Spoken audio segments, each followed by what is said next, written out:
hundreds.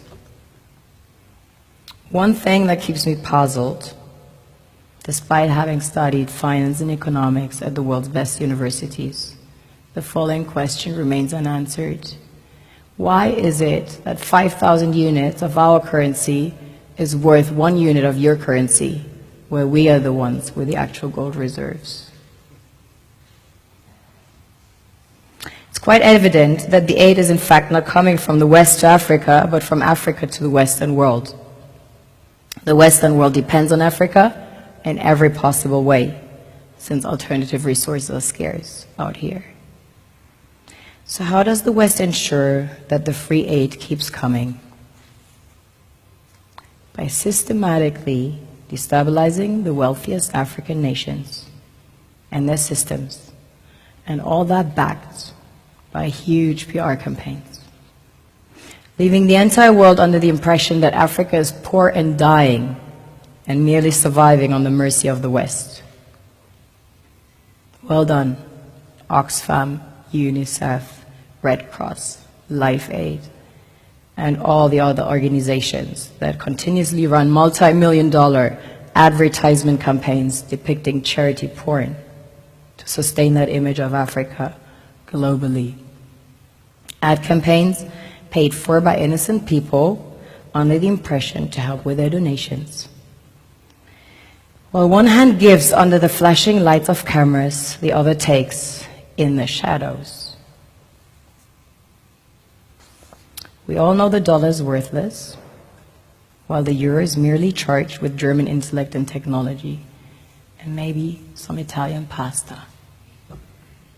How can one expect donations from nations that have so little?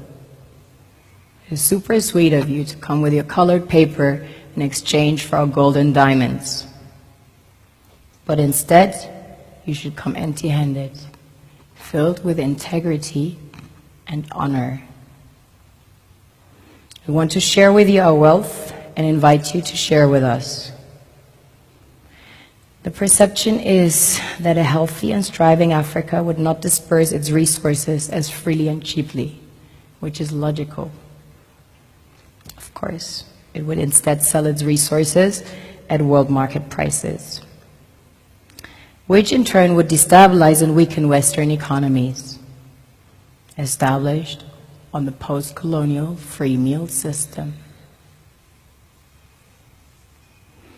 Last year, the IMF reports that 6 out of 10 of the world's fastest growing economies are in Africa, measured by their GDP growth.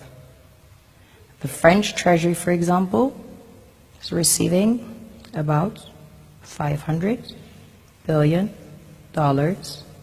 year in, year out, in foreign exchange reserves from African countries based on colonial debt they forced them to pay.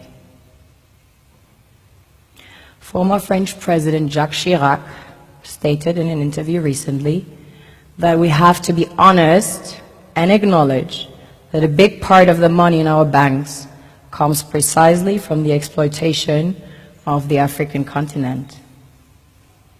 In 2008, he stated that without Africa, France will slide down in the rank of a third world power.